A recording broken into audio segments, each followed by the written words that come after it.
नमस्कार, आप देख रहे हैं टीवी 27 न्यूज और मैं हूं आपके साथ आर्या चतुर्वेदी। चलिए बुलेटिन की शुरुआत करेंगे इस वक्त की बड़ी खबर से।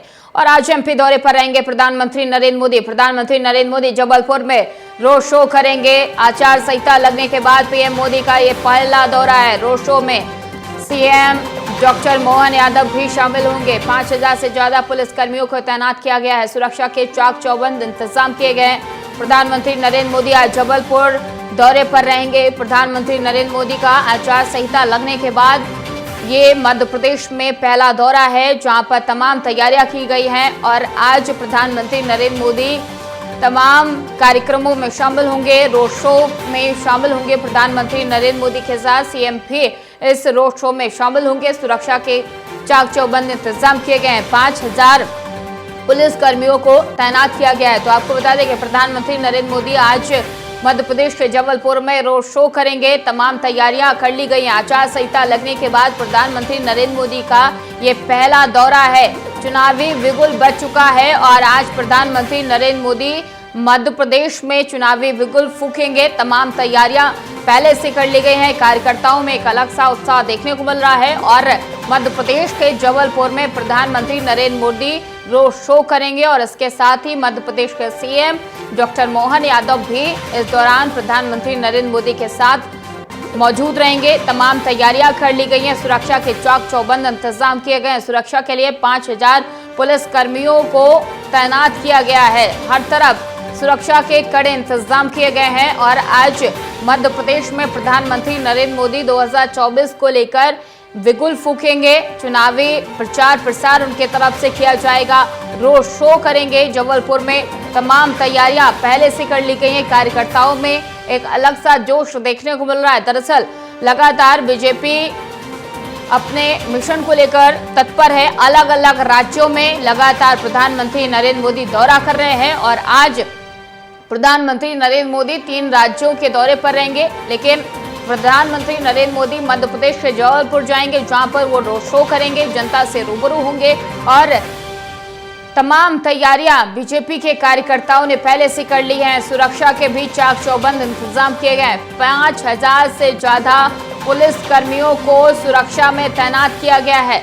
और प्रधानमंत्री नरेंद्र मोदी के साथ मध्य प्रदेश के सीएम डॉक्टर मोहन यादव भी इस रोड शो में शिरकत करेंगे। तो आपको बता दें तमाम तैयारियां कर ली गई है। आज प्रधानमंत्री नरेंद्र मोदी मध्य प्रदेश में चुनावी बिगुल फूकेंगे, जनता से रूबरू होंगे। और मध्य प्रदेश में लगातार दिग्गजों का दौरा जारी है। कल जेपी नड्डा गए हुए थे और आज प्रधानमंत्री नरेंद्र मोदी मध्य प्रदेश जा रहे हैं। यहाँ पर जबलपुर में वो रोड शो करेंगे, जनता से रूबरू होंगे।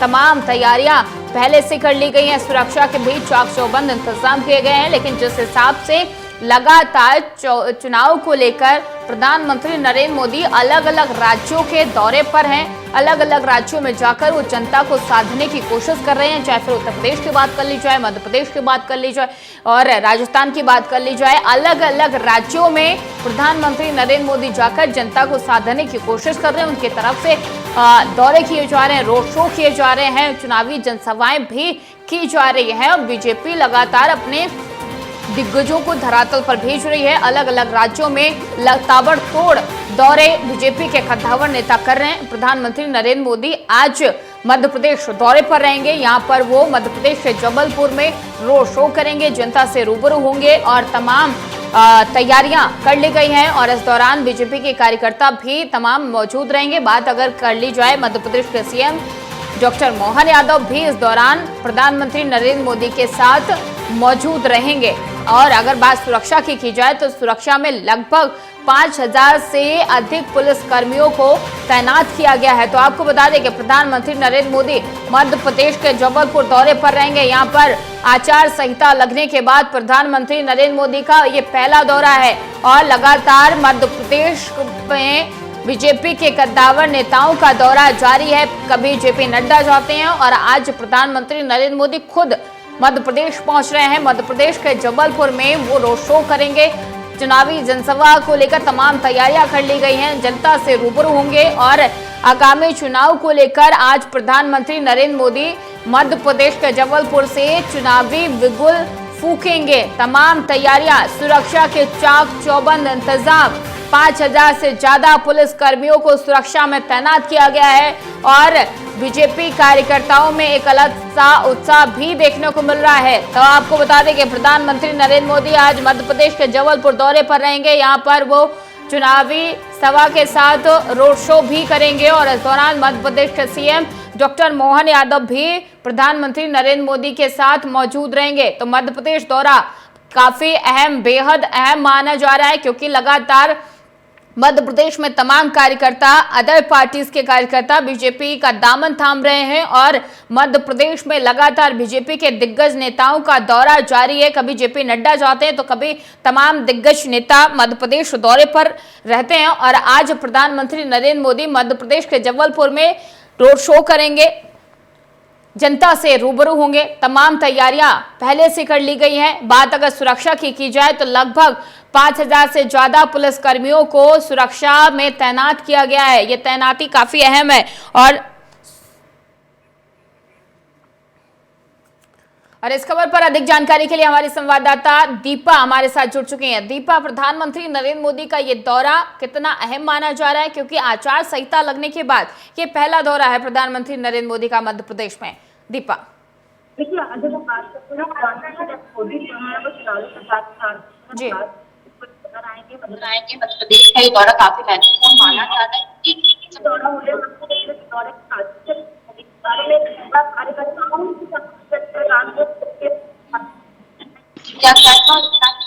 तमाम उन्हें भी साधने का प्रयास दौरे के माध्यम से ही बीजेपी करती हुई नजर आएगी। तौर पर हम बात करते हैं तो हमें देखने को मिलेगा कि इस मौके पर पूरे प्रदेश भर के जो कद्दावर नेता है वो इस शामिल होते हुए नजर आएंगे। तो डॉक्टर कार्यक्रम में शामिल होने के अलावा यदि हम बात करते हैं तो तमाम जो प्रदेश विधानसभा की हम बात करें या फिर तमाम के नेताओं की बात करें, सभी लोग इस रोड शो में शिरकत करते हुए नजर आएंगे और इस कार्यक्रम के माध्यम से केवल जबलपुर ही नहीं पूरे प्रदेश भर में माहौल बनाने का काम जो है वो बीजेपी करेगी। बिल्कुल दीपा, लेकिन जिस हिसाब से अगर मध्य प्रदेश की बात की जाए तो बीजेपी लगातार मध्य प्रदेश में मजबूती की ओर बढ़ रही है और कांग्रेस की अगर बात की जाए तो तमाम नेता लगातार बीजेपी का दामन भी थाम रहे। तो ऐसे में सवाल ये दीपा कि जिस हिसाब से प्रधानमंत्री नरेंद्र मोदी हो या जेपी नड्डा हो, तमाम दिग्गजों का दौरा मध्य प्रदेश में जारी है, जनता में इसका क्या इफेक्ट पड़ेगा, जनता को क्या संदेश देने की कोशिश आज प्रधानमंत्री नरेंद्र मोदी जबलपुर से करेंगे? देखिए, जनता के मन में कहीं ना कहीं पहुंचाने की बात जो है तौर पर लगातार नजर आ रही है कि पीएम की गारंटी यानी कि जो विश्वास है वो दिलाने का प्रयास तो बीजेपी कर ही रही है और इस दौरे के माध्यम से कहीं ना कहीं पीएम मोदी जो है वो भी ये बात कहते हुए नजर आएंगे कि किस तरह से जो भी वादे बीजेपी के माध्यम से किए गए वो सभी पूरे हुए हैं और आगे आने वाले समय में जो गारंटी बीजेपी दे रही है। बिल्कुल दीपा, और आज प्रधानमंत्री नरेंद्र मोदी जबलपुर से चुनावी बिगुल फूकेंगे।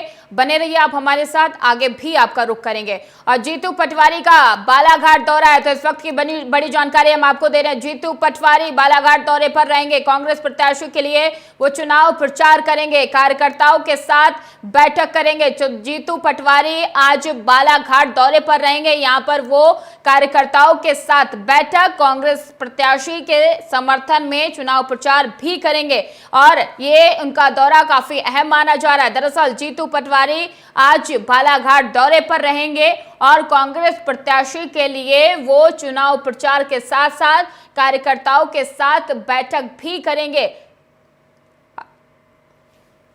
एसपी साहब से और टीआई साहब से हमारी चर्चा हुई।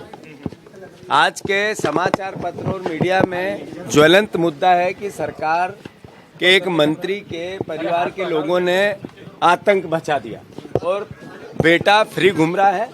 मंत्री जी थाने में आए, उन्होंने 4 पुलिस वालों को सस्पेंड किया। मीडिया के हिसाब से हमें पता चला। सुबह मुझसे संपर्क किया गया विवेक ने कि भैया मेरे साथ ये पत्रकार हैं, मीडिया जगत के व्यक्ति है, इन्होंने कहा मेरे साथ अन्याय हो गया, अत्याचार हो गया और मेरी एफआईआर नहीं लिखी गई। और इस खबर पर अधिक जानकारी के लिए हमारे संवाददाता दीपा हमारे साथ जुड़ी हुई हैं। दीपा, जीतू पटवारी का बालाघाट दौरा कितना अहम है और दूसरा सवाल ये कि कार्यकर्ताओं के साथ वो बैठक करेंगे, ये बैठक किन चीजों को लेकर, किन मुद्दों को लेकर होने वाली है? हूँ तो आदिवासी आंचल में भी आता है कि यहाँ पर आदिवासी की जो जनसंख्या है वो काफी ज्यादा है। सीधे तौर पर यदि हम बात करते हैं तो आदिवासी वर्ग जो है वो आज भी कहीं न कहीं कांग्रेस के साथ है और बीजेपी को इसका खामियाजा 2018 में भी भुगतना पड़ा था। हमने देखा था कि 2018 में जो चुनाव बीजेपी हारी थी उसका सबसे महत्वपूर्ण कारण ही आदिवासी वर्ग था। तो ऐसे में आदिवासी वर्ग को साधने में लगातार कांग्रेस जुटी हुई है। आज बालाघाट जाएंगे तो पटवारी जनसभा को भी संबोधित करेंगे और ये बताने का प्रयास करेंगे कि कैसे कांग्रेस सरकार जनहितैषी है, आदिवासियों के लिए लगातार काम करती है और आगे भी काम करेगी और किस तरह से बीजेपी ने केवल आदिवासियों को वोट बैंक की तरह इस्तेमाल किया। जिस तरह की तमाम वादे जो है वो पटवारी करते हुए आज बालाघाट में नजर आए। जी दीपा, लेकिन कांग्रेस के लिए ये बड़ी चुनौती है कि जिस हिसाब से तमाम कार्यकर्ता उनका दामन छोड़ के बीजेपी में शामिल हो रहे हैं, तो कांग्रेस कैसे जनता के बीच में और कार्यकर्ताओं के बीच में अपनी पकड़ मजबूत बना पाएगी और बीजेपी को काट देने के लिए क्या कोई ट्राई या कोशिश कर पाएगी? दीपा, देखिए, अगर बात करें कांग्रेस का संगठन जो है वो लगातार कमजोर होता नजर आ रहा है। जो भी कार्यकर्ता पार्टी छोड़कर बीजेपी में जा रहे हैं वो सभी कहीं ना कहीं जो पूरा दोष है वो जीतू पटवारी पर मरते हुए नजर आ रहे हैं। सीधे तौर पर दोषारोपण जो है वो जीतू पटवारी पर होता नजर आ रहा है। इस पूरे घटनाक्रम को यदि हम देखते हैं तो इस घटना से ये बात कहीं ना कहीं साफ हो चुकी है कि कांग्रेस को लोकसभा चुनाव को लेकर तो काफी मेहनत करने की आवश्यकता है। चुनाव प्रचार प्रसार की क्यों ना बात कर ले, उसमें भी काफी ज्यादा पीछे कांग्रेस होती भी नजर आ रही है। इसी के साथ एक बार फिर से सोचने की आवश्यकता है कि आगे संगठन में वो क्या कमजोरियां हैं जिन्हें दूर किया जा सकता है। जी बिल्कुल दीपा, लेकिन सवाल यहाँ पर ये खड़ा हो रहा है कि जिस हिसाब से कार्यकर्ता ही अपनी पार्टी से खुश नहीं है, वो वीडियो भी सामने आया था जब भूपेश बघेल के सामने उनके कार्यकर्ता ने ही अपनी पार्टी की तमाम खामियां गिना दी थी। सवाल यहाँ पर यह है कि कार्यकर्ताओं में एकजुटता कैसे कांग्रेस पार्टी ला पाएगी, जनता के बीच में कैसे अपना विश्वास जता पाएगी और जमा पाएगी,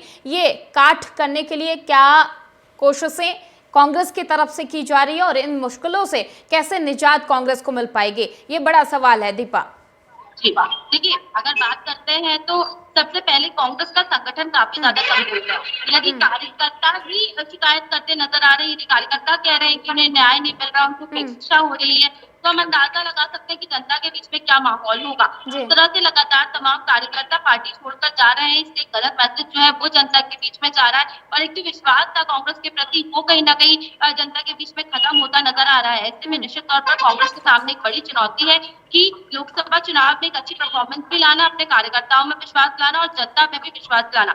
अब देखना ये होगा कि क्या विश्वास दिलाने में जीतू पटवारी सफल होते हैं क्या नहीं।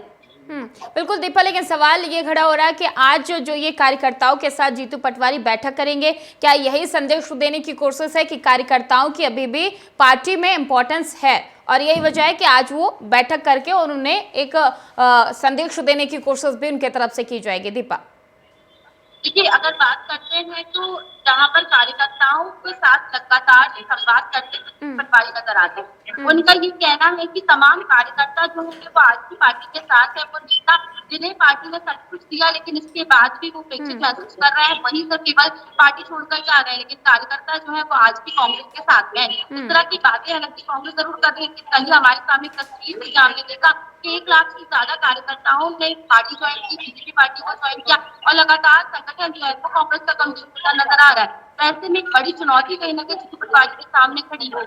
बिल्कुल, बहुत बहुत धन्यवाद दीपा तमाम सारी जानकारी देने के लिए।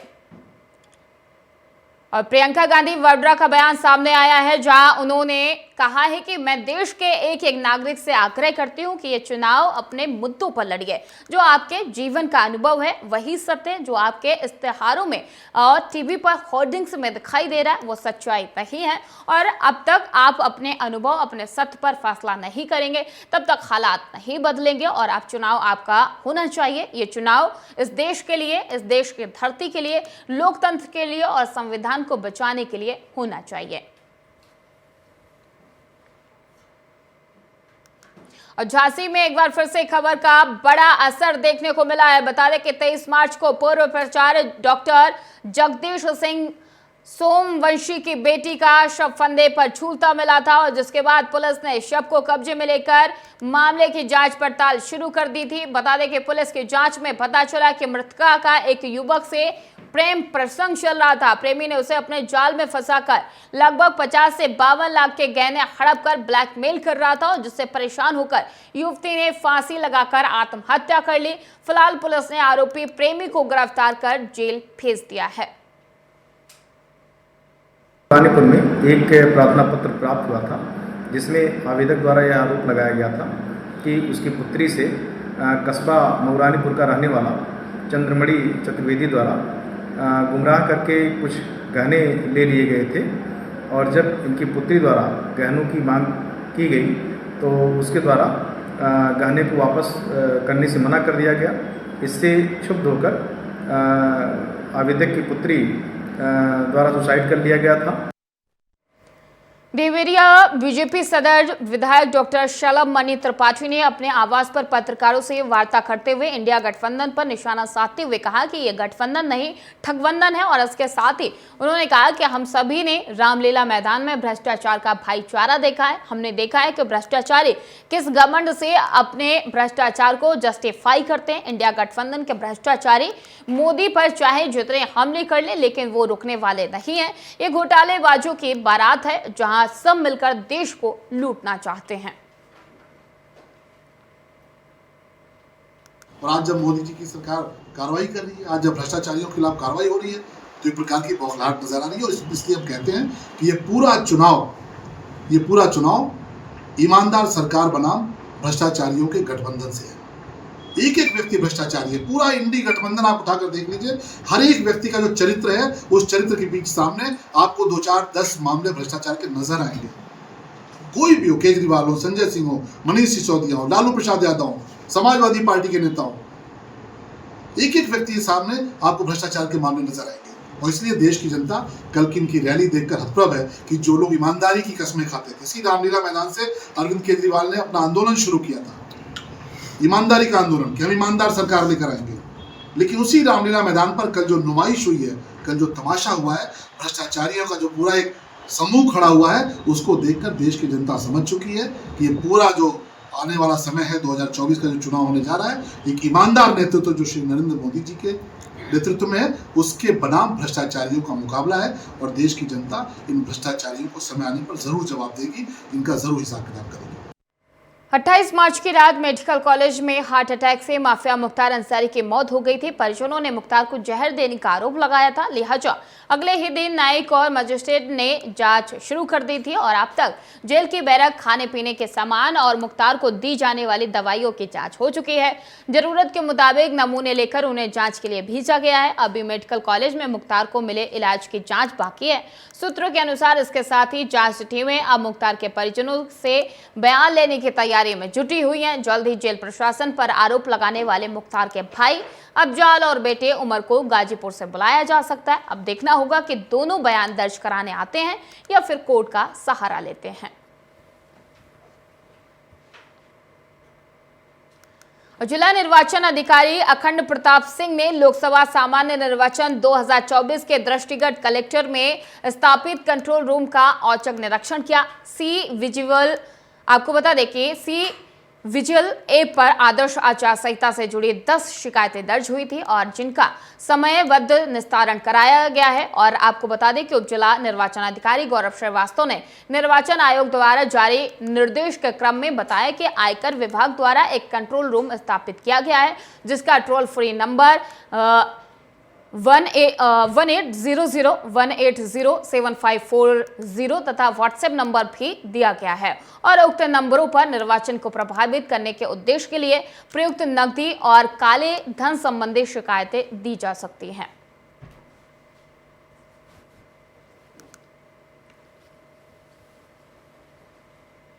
इस इलेक्शन में माननीय आयोग के द्वारा एक ऐप जारी किया गया है, जिसको हम लोग सी विजिल ऐप बोलते हैं। ये बेसिकली अगर देखा जाए तो एक कॉमन वोटर को इस बात के लिए फैसिलिटेट करता है कि जहां कहीं भी एमसीसी वायलेशन हो रहा है, उस वायलेशन को वो रियल टाइम फोटो और वीडियो कैप्चर करके अपने मोबाइल से इस ऐप पर अगर अपलोड करता है तो उसको तुरंत टीम संज्ञान में लेती है। माननीय आयोग के निर्देशानुसार इस शिकायत के प्राप्त होने के 100 मिनट के अंदर उसका निस्तारण किया जाता है। जनपद देवरिया में ये एक ऐप जो है फंक्शनल है। अभी तक हमको जो है कुल 10 शिकायतें सी विजिल ऐप के माध्यम से प्राप्त हुई हैं। और देवरिया में गेहूं की फसल में अचानक से आग लग गई। आग लगने से करीब 15 बीघे गेहूं की फसल जलकर खाक हो गई। सूचना मिलने पर पहुंची फायर ब्रिगेड की गाड़ियों ने कड़ी मशक्कत के बाद आग पर काबू पाया।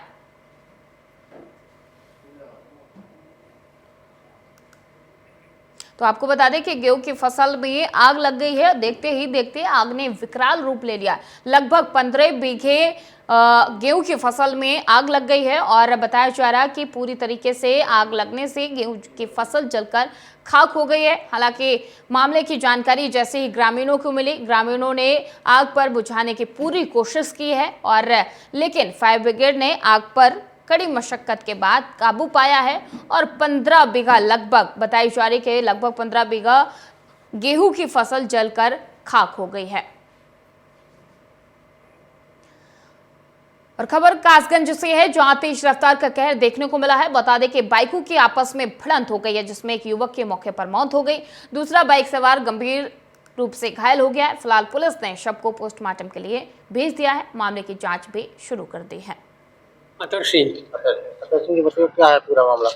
मामला ये है साहब, ये हमारे ये नाती जो आज खत्म हुआ है, ये और उसका बड़ा भाई ताऊ का लड़का दर्शन सिंह, ये दोनों जो है शोरों से गांव की तरफ जा रही थी। प्रदेश के मुख्यमंत्री पुष्कर सिंह धामी आज उधम सिंह नगर पहुंचे जहां पर उन्होंने आयोजित जनमिलन कार्यक्रम में शामिल हुए। यहां से भाजपा प्रत्याशी अजय भट्ट के लिए चुनाव प्रचार करने पहुंचे थे और जनमिलन सम्मेलन में भाजपा प्रत्याशी अजय भट्ट और मुख्यमंत्री पुष्कर सिंह धामी ने मोदी सरकार के 10 साल के कार्यकाल में हुए विकास के नाम पर जनता से समर्थन मांगा। मुख्यमंत्री पुष्कर सिंह धामी ने कहा कि मोदी सरकार ने 10 साल में देश विश्व में तीसरी आर्थिक महाशक्ति बनकर उभरा है और अब विदेशों में भी भारतीय नागरिकों को सम्मान की दृष्टि से देखा जाता है। मोदी सरकार ने देश का मान और सम्मान बढ़ाया है।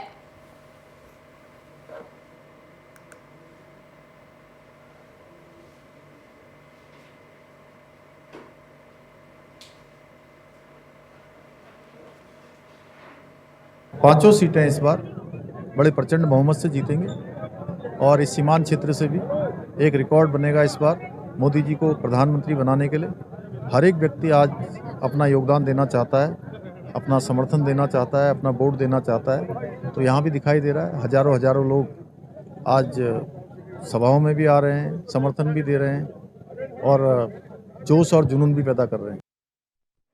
और देश भर के कई राज्यों में पहले चरण का मतदान 19 अप्रैल को होना है, जिसको लेकर सभी राजनीतिक दलों का जनता से वादे करने का दौर भी शुरू हो गया है। बीते दिन कांग्रेस का राष्ट्रीय अध्यक्ष मल्लिकार्जुन खड़गे और पूर्व अध्यक्ष राहुल गांधी ने नई दिल्ली में घोषणा पत्र जारी किया और इसी कड़ी में पूर्व कैबिनेट मंत्री और कांग्रेस से टिहरी लोकसभा कोऑर्डिनेटर मंत्री प्रसाद नैथानी ने प्रेस कॉन्फ्रेंस कर जानकारी दी। उन्होंने कहा कि घोषणा पत्र 5 न्याय और 25 गारंटी पर आधारित है। पहला भाग युवा न्याय, दूसरा भाग नारी न्याय, तीसरा भाग किसान न्याय, चौथा भाग श्रमिक न्याय और 5वां भाग हिस्सेदारी न्याय है। उन्होंने कहा कि युवाओं के लिए रोजगार की गारंटी दी जा रही है। जो गरीब महिला है उसे 1 लाख सालाना दिया जाएगा। युवाओं को 5,000 करोड़ का पैकेज केंद्र सरकार द्वारा स्टार्टअप शुरू करने के लिए दिया जाएगा। इसी तरीके से किसानों को एमएसपी और श्रमिकों को रोजगार की गारंटी दी जाएगी।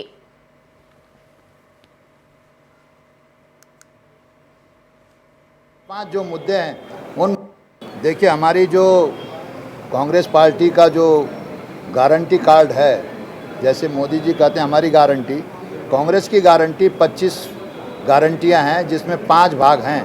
पहला भाग जो है युवा का है, दूसरा भाग नारी न्याय का है, तीसरा भाग किसान न्याय का है, चौथा भाग श्रमिक न्याय का है और 5वां भाग जो है हिस्सेदारी न्याय का है। तो इन 5 भागों में हर भाग के 5-5 जो मुद्दे हैं उन मुद्दों को कांग्रेस ने गारंटी के तौर पर देने की बात की है।